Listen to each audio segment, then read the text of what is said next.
I was speaking last day of a number of ups and downs in a chart that looked like a Loch Ness monster of Israel rising to a certain ideal level and then dropping to a level of bondage or invasion or exile.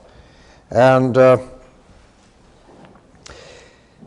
I suggested that the categories on top and the categories on the bottom are all metaphorically identical with one another, and that one has to understand the extent to which the Bible relies on metaphorical identification. Metaphor in the Bible is not an ornament of language. It is the controlling mode of thought. And metaphor is a statement which grammatically reads, this is that. And as all statements that two things are the same thing while being two things are illogical, or rather anti-logical, we have to take that into consideration too as one of the important things about the Bible. It is not using the language of logic or predication. It is using a language which it has in common with poetry, but using it for a slightly different purpose. Now,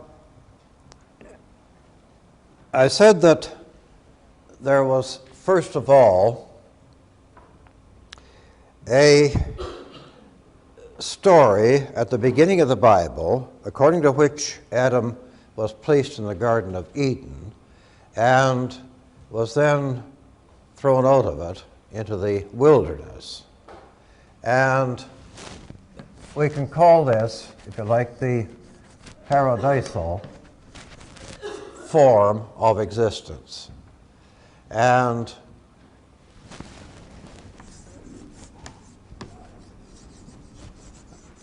on the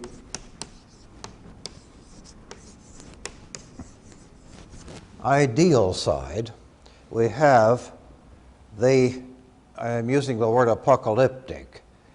It means, apocalypse means revelation.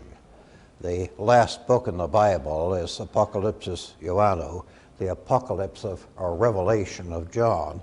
And what the Bible has to reveal is, among other things, an ideal mode of living.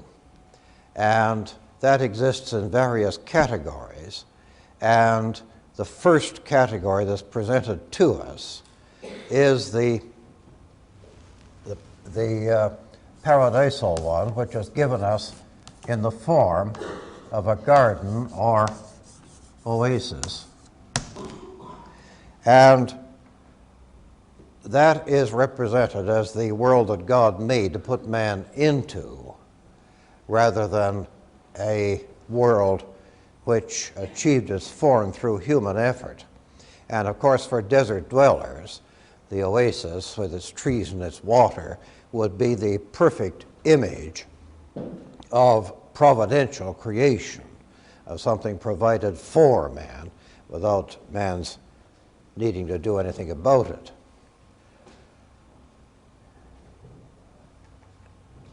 Now, all these images in the Bible have both a group form and an individual form. And the individual form of this garden or oasis imagery is the imagery of trees and water. And make it singular if you like. We are told that there were two trees in the Garden of Eden, the tree of life and the tree of knowledge, good and evil. And there are certain complications there that we'll come to later. They would be metaphorically the same tree in two different areas or categories of existence. So we can say that there is the tree of life and the water of life. The water of life is not explicitly called that in the Genesis account, but it's quite clear that that is what it is from the use of the image elsewhere in the Bible. Now, there are several interesting things about this. The account in Genesis says that it doesn't speak, as I say, explicitly of the water of life, but it does speak of rivers. There are two accounts of creation in the book of Genesis. The one with which the Bible begins is a much later account. It's known as the priestly account. And it's a kind of semi-philosophical cosmogony, and a much earlier account begins in chapter 2 and verse 4, beginning with the paragraph, "These are the generations of the heavens and of the earth." And that is the earlier account, and the way you tell it from its predecessor is that the word for God suddenly changes. In the first chapter of Genesis, we read, "In the beginning, the Elohim created the heavens and the earth." That's the word for God in the first chapter. That word is plural. The I-M ending is a regular Hebrew plural. And so it would be theoretically possible, though very bad scholarship, to translate the opening verse of Genesis as, "In the beginning the gods created heaven and earth," a fact which greatly amused Voltaire when he learned it. But the fact had been known for many centuries before him, and St. Augustine had explained the plural form as referring to the Christian Trinity, which isn't very much better as scholarship. But actually, the "I am" is what is known as an intensive plural, a plural of majesty or impressiveness. When somebody told an off-color joke in the presence of Queen Victoria said, "We are not amused," meaning the British Empire is represented by Queen Victoria. That was the use of an intensive plural. And so you get the plural form of God used in the first chapter of Genesis. Then in the second chapter, beginning of the fourth verse, the name for God shifts to Yahweh, or at least that is probably the close to the way it was pronounced, though nobody knows how it was pronounced. It's 4 Hebrew letters.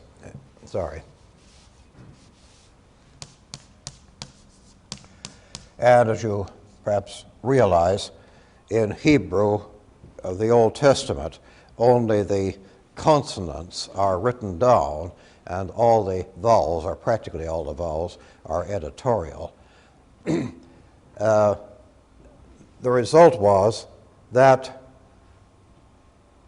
in reading the book, reading from the scriptures in public worship, this word Yahweh or Yahweh was regarded as too sacred to be pronounced, and so a different set of vowels was substituted from the word Adonai, which means Lord, and that gave you a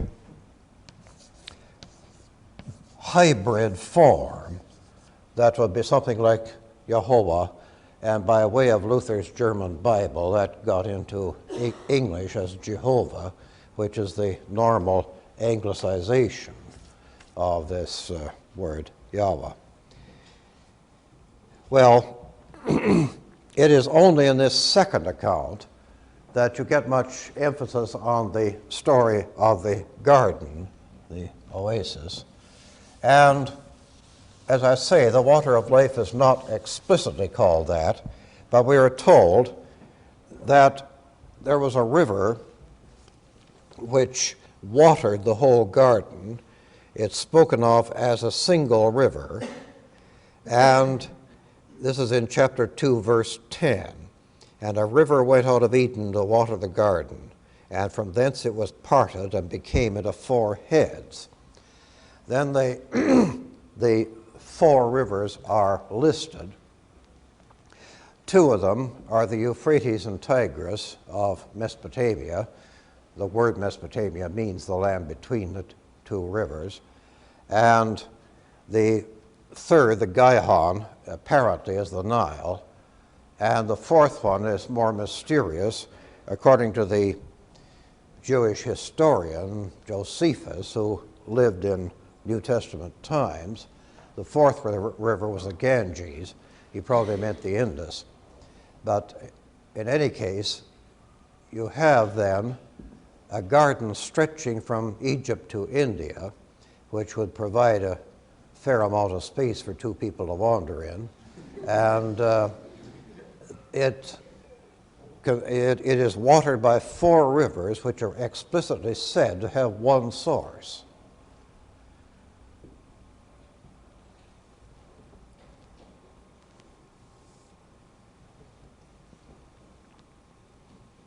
And in fact, the creation in this second account, this Yahwist account, begins with the watering of the garden in verse 6. But there went up a mist from the earth and watered the whole face of the ground. The word mist, though it's a fairly accurate rendering of the Hebrew word, doesn't make much sense in this context. The Septuagint, the Greek translation, has pege, fountain. And fountain is something that recurs throughout the imagery of the Bible.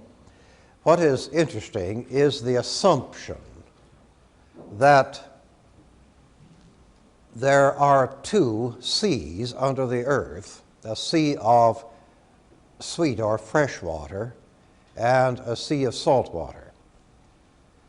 After all, it's a matter of common observation that fresh water is under the ground because it comes up in springs and in wells.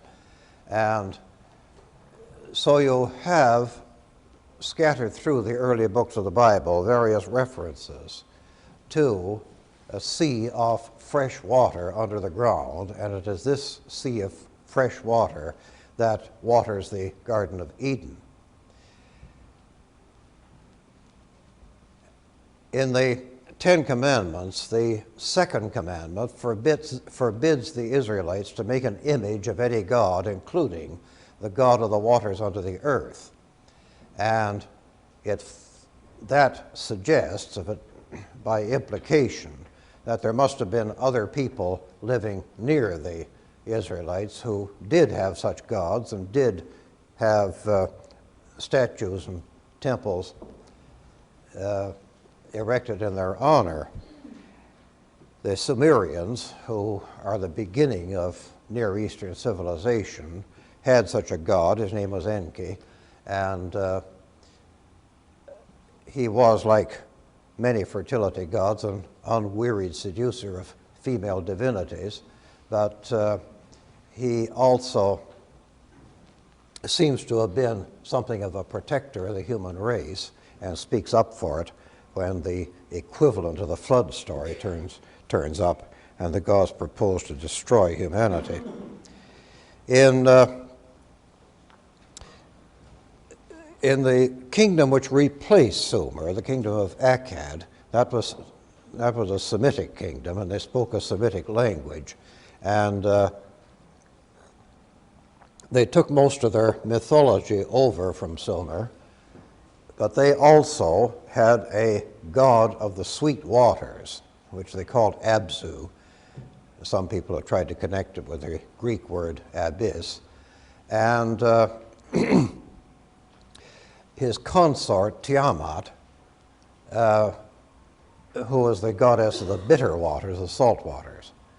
And according to the creation poem, which the Akkadians had, Abzu was killed, and his consort, now a widow, Tiamat, the goddess of the bitter waters, decided to revenge herself on the gods.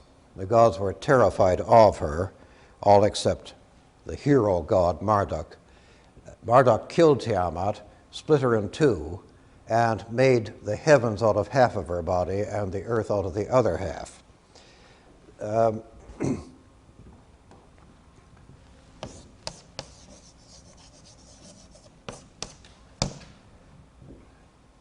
And that story of the creation beginning with the dragon killing is something that the Hebrew authors of the Old Testament were quite familiar with, though they used it as poetic imagery, not as a matter of belief.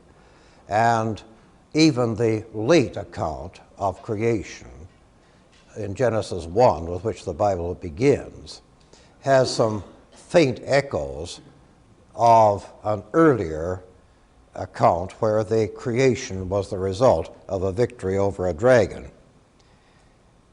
Genesis begins, "In the beginning God created the heavens and the earth was without form and void, tohu wabohu, and darkness was upon the face of the deep." The word deep is tehom. And the scholars tell us that those Hebrew words are connected etymologically with the proper name Tiamat, the goddess of the bitter waters, so that the biblical account of creation makes it out of a chaos, which is a more philosophical version of the salt sea. Nevertheless, the sea remains an image of chaos all through the Bible, as we shall see.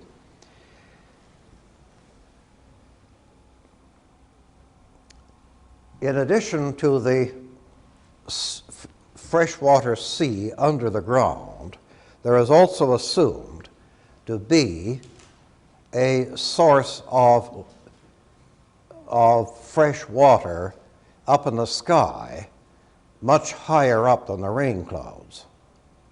In the first chapter of Genesis, we are told that after the creation of light, there was a creation of a firmament, that is the sky, which divided the waters below from the waters above. And those waters above the heavens are referred to in one of the Psalms later, Psalm 148, if you want to look it up. And only once in history did these two bodies of water, above and below, prove destructive. And that was when, at the time of Noah's flood, they poured in to reinforce the rains and the bursting out of the sea, and helped to drown the world. So that you are first of all presented with a conception of a water of life which is both above and below. And that leads to the suggestion that the water of life that is being talked about here is not quite the same thing as ordinary drinking water.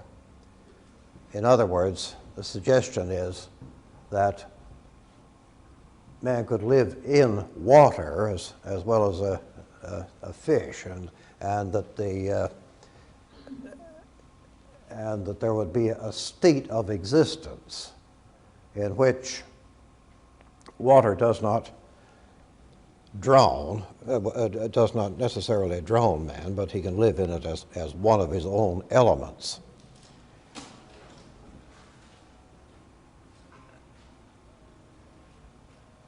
And all through the early books of the Bible, particularly in the account of the Exodus and the wanderings in the wilderness, naturally the water supply was a matter of life and death, and there are a great many references to trees and water.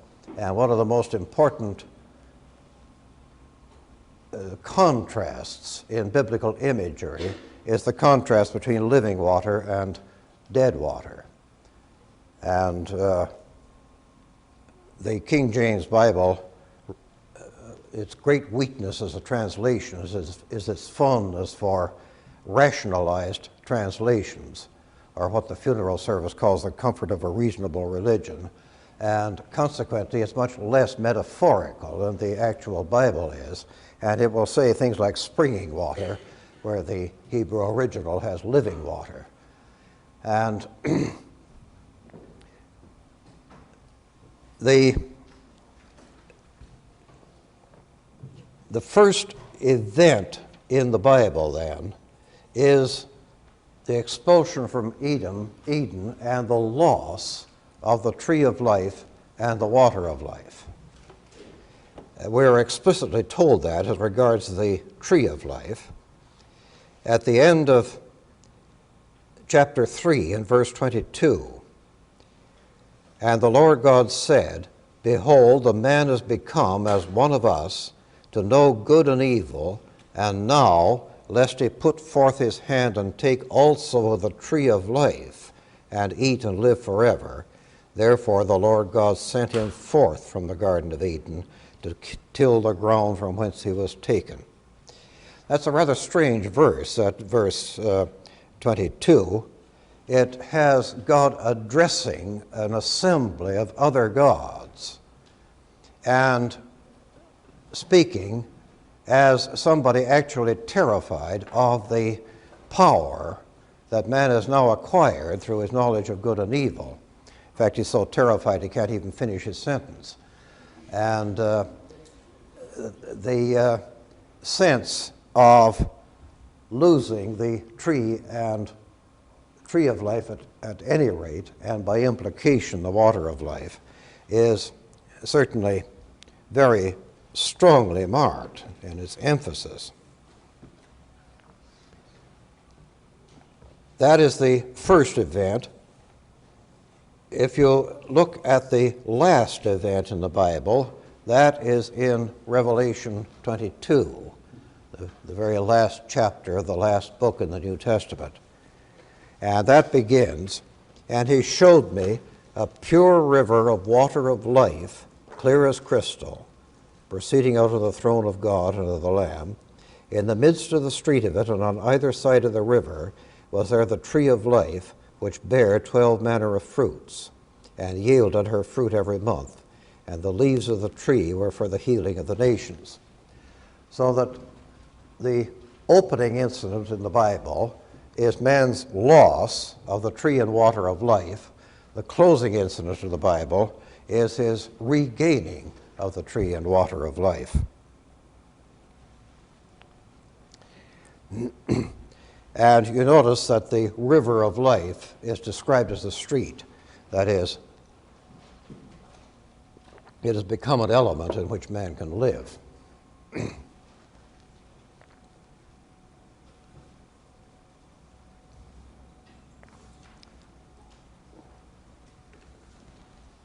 Any question that far then?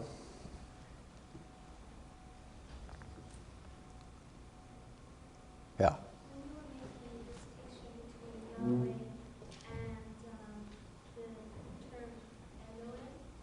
Sorry? Yeah. Yes. Was the first one Elohim referring to the later text, the part that opens, the line that opens Genesis, and Yahweh belongs to the second part, which is supposed to be the most original? Well, there are two very old sources in the first 5 books of the Bible, and one of them uses the term Elohim for God, and the other one uses Yahweh, and consequently the scholars call them the J narrative and the E narrative. The priestly one also uses Elohim, but it's very much later, and it's usually referred to as P, and then Deuteronomy, which is the comes from a different development. Is that the thing you meant? Yes. But the E narrative is much older than the priestly one. What language would the New Testament be written in? The New Testament? The New Testament was written in Greek, but it was written by people whose native language was probably not Greek, and were probably thinking in the language which by that time had replaced Hebrew as a spoken language in Judah, the language we call Aramaic. And Aramaic was probably the language that Jesus and his disciples would have spoken. And when Jesus says, "Thou art Peter, and upon this Petra, this rock, will I build my church," that's a pun in Greek, and it suggests the speaking of Greek.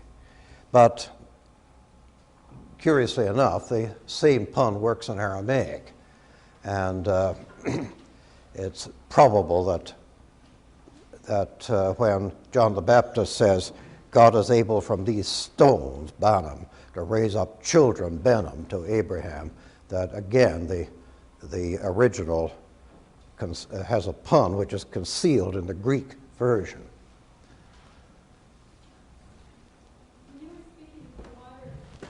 When you were speaking of the water of life, you said it wasn't just drinking water, it could have even been an environment in which man lived. Yeah. Can you clarify that a bit? Well, I don't know how I can make it clearer except to Well, I don't understand what you're getting at. Can you give some proof for what you're saying? well, as I say in the book of Revelation, it becomes a street, and it points to a level of symbolism in which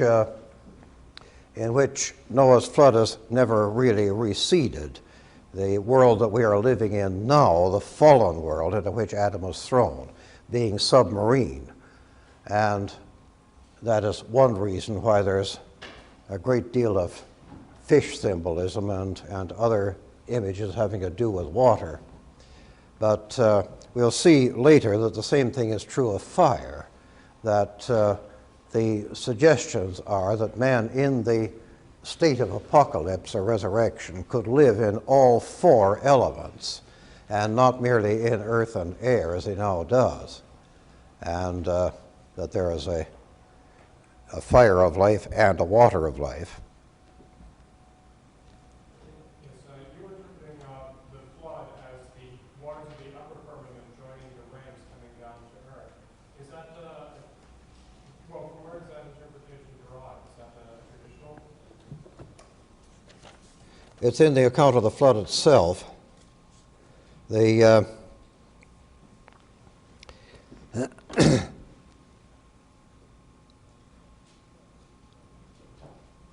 chapter 7 of Genesis and verse 11, "In the 600th year of Noah's life, in the second month, the 17th day of the month, at the same day were all the fountains of the great deep broken up, and the windows of heaven were opened, and the rain was upon the earth 40 days and 40 nights."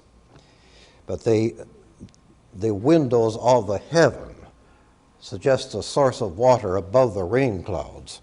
If you look at that psalm that I mentioned earlier, it's the Psalm 148 rather. In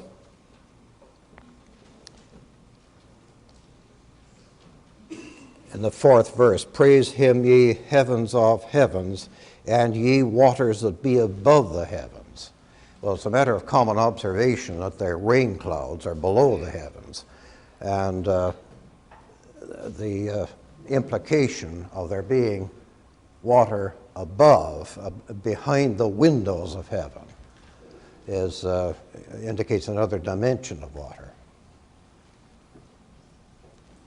Yes, Professor, would you say that the image, all the images in the Bible, would you say that the image of water is perhaps the running theme, is one of the strongest images, the most repetitive? Am I thinking of The what? image of water? Yes, Yes, would you say that that is the strongest, one of the strongest images in the Bible itself? One of the running threads in the Bible in terms of purification? well, it certainly is one of the recurring images in the Bible, yes. It's one of a very large group of images, but it's one that does recur. and echo all the way through from the beginning to the end. And almost the last thing the Bible says is, in Revelation, is the invitation to drink of the water of life. Does the tree of the knowledge of good and evil ever reoccur after Genesis? Sorry, The tree of the knowledge of good and evil? yes. Does it reoccur at all in the Bible? The tree of the knowledge of good and evil is a rather sinister tree in the sense that it brings about disaster to the human race. And as we go on elaborating these images, we'll see that all of these ideal images have their counterparts, their opposites, which we'll call the demonic images in a more sinister world. And that just as you have a tree of life, so you'll have a tree of death, because the result of eating of the tree of the knowledge of good and evil was mortality. I was just wondering if Elohim is to be seen like the intensive we, does it derive from an earlier plural suggesting the gods in mythology, kind of Hebrew mythology? I don't know. I think that the development of the intensive plural is something that you could get without necessarily an antecedent polytheism. The name of the supreme God is El, which is a singular form, in pre-biblical mythology. So it goes back a very, very long way. And the use of the plural form hasn't so much the sense gods as the sense Godhead, that is, of a kind of ambience. What is the term Adonai? Adonai? Well, it means Lord, and it's the vowels were taken from that word and applied to the consonants of the word Yahweh, making the name Jehovah. But the name Lord is, at least the word Lord, is the common Semitic term. It's really just, as you see, very closely related to the word Adonis, which also is the name, although it's the name of a heathen god, also means Lord. And similarly with the word Baal, which again means something like Lord. You mentioned that the symbols of life have their opposites, such as the tree of life and the tree of death. Yeah. Do they remain distinct in the New Testament, or does the one tree become the tree of life and the tree of Well, the cross, of course, is a prototype of the tree of life in that it's an image of human salvation. It's a prototype, or an antitype rather, we'll come to that later too, of the tree of death in its context as what man does to God whenever he can catch him. And so that the cross is really ambiguous in that way, but the contrast of tree of life and tree of death runs through the New Testament too. And in the Sermon on the Mount, Jesus draws distinctions between the good tree that bears good fruit and the corrupt tree that bears evil fruit. And you have such episodes as the cursing of the barren fig tree and other images of a death tree. Earlier when you were talking about Tiamat and the goddess of the bitter waters and Apsu, I missed the part about how Apsu was killed. Could you just say that again? Oh, I didn't give you that part. It took place before the poem begins, and we don't know what happened. Okay, then I missed the part about the dragon. You mentioned something about a dragon. Well, Tiamat is, she is not explicitly said to be a dragon in the poem, but she breeds dragons, and they must have got their heredity from somewhere.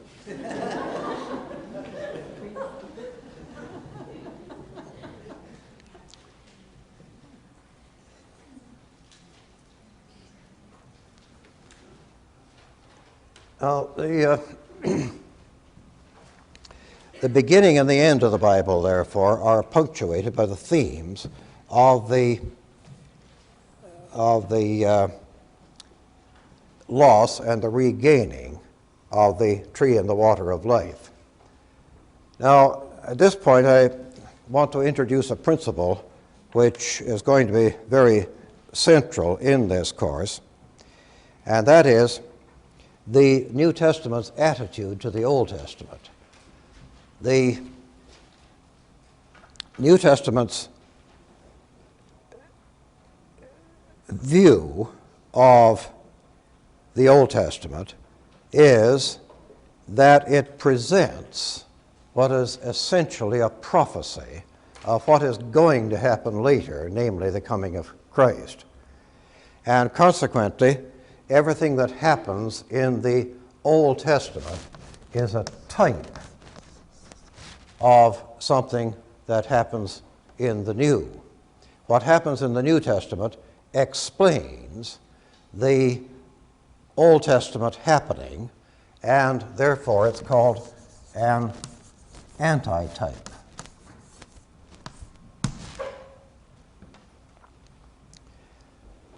Now, if you look, for example, at the Epistle to the Romans in the New Testament of Paul,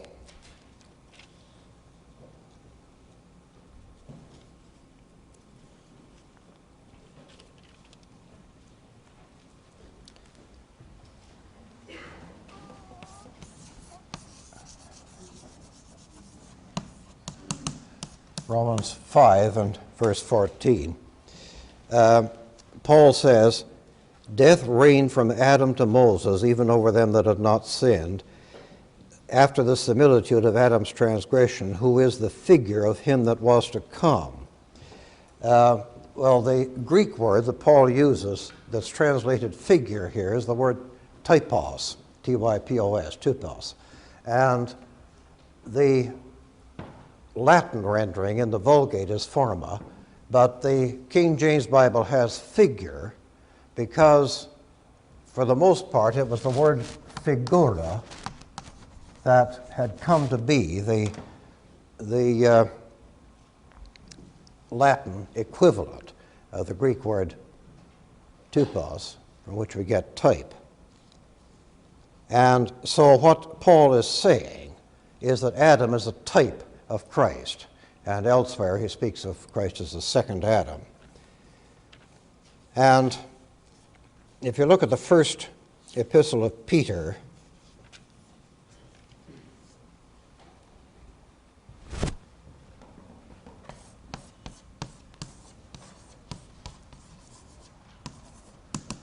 third chapter, 21st verse,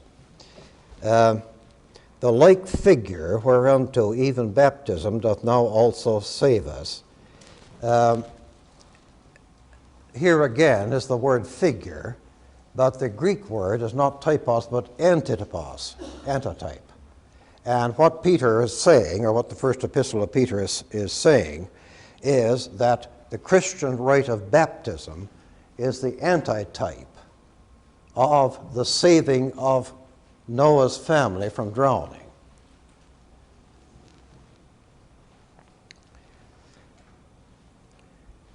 So that means that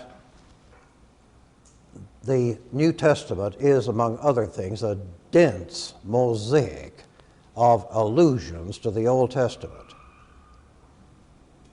And of some books, that's particularly true, the book of Revelation and the Epistle to the Hebrews, but there is hardly a passage in the New Testament, I suspect that there is not a single passage in the New Testament, that is not related in this antitype way to something in the Old Testament. And consequently, that passage at the end of Revelation about the tree and water of life being restored to man must come from something in the Old Testament too. And you find it in the very middle of the Bible, at the end of the book of Ezekiel. It's the second last chapter in Ezekiel, and it's chapter 47. Ezekiel represents himself as being in Babylon during the captivity, and his prophecy is directed towards the Jews returning from the Babylonian captivity to their homeland to start by rebuilding the temple. And the last 8 chapters of the book of Ezekiel are a detailed vision of the proper worship of God being reestablished in the forsaken and abandoned temple, as it is during his prophecy. And in chapter 47, by that time, the temple has been pretty well rebuilt. And the angel who was showing him this prophecy also shows him the rebuilt temple and says that as soon as the temple was complete, a spring of water bubbled up from the threshold of the temple and formed a river which flowed eastward. Now, a river that rose on the hill of Jerusalem and flowed eastward would flow into the Dead Sea. And the Dead Sea, of course, which is so salty that nothing can live in or around it, is a consistent image of dead water all the way through the Bible. And so we are told that this fresh water running into the Dead Sea will bring it to life. And in verse 8, "Then said he unto me, These waters issue out towards the east country, and go down into the desert, and go into the sea, which being brought forth into the sea, the waters shall be healed." I think that he has here a sense not merely of the Dead Sea being turned into fresh water, but of all salt water being turned into fresh water. And that is again picked up by the author of Revelation, who says at the beginning of the 21st chapter, just as the final vision begins, that heaven and earth were passed away and there was no more sea. And again, one has to think of that metaphorically. What the author of Revelation is saying is that in the final apocalypse, there is no more Dead Sea, that is, there is no more dead water, that is, there is no more death. So that to say that there is no more sea is, again, a metaphor for saying that there was no more death.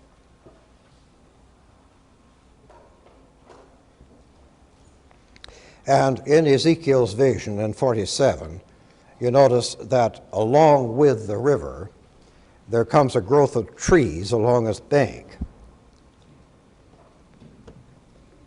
And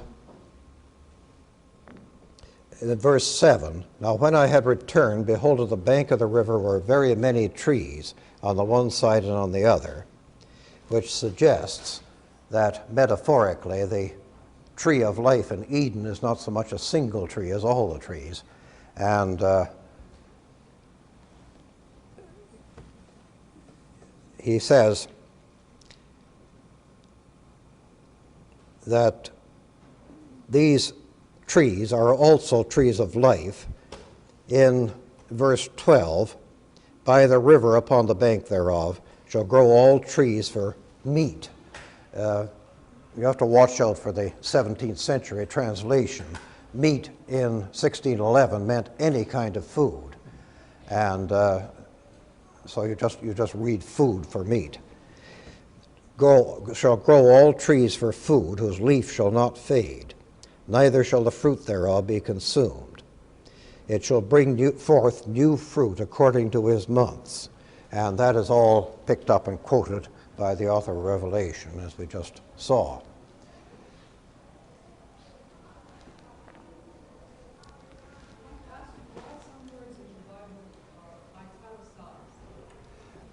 Some words are italicized because the particular word that is italicized is not in the Hebrew. It's been supplied in the translation. Sometimes it's a lot of words. That's right. Yes, sometimes the King James Bible is quite a paraphrastic translation.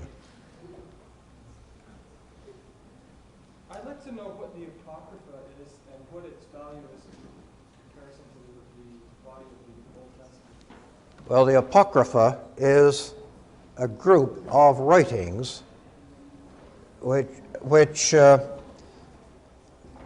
rejected by Judaism because they couldn't find the Hebrew original of the text. They survive only in Greek translations, and in one case Latin. And when Jerome translated the Bible into Latin, he put the Apocrypha in a separate appendix, but the Roman Church overruled him on that point and included the 14 apocryphal books with their Bible. Protestant Bibles tend to preserve Jerome's practice of putting them in a separate section or leaving them out altogether.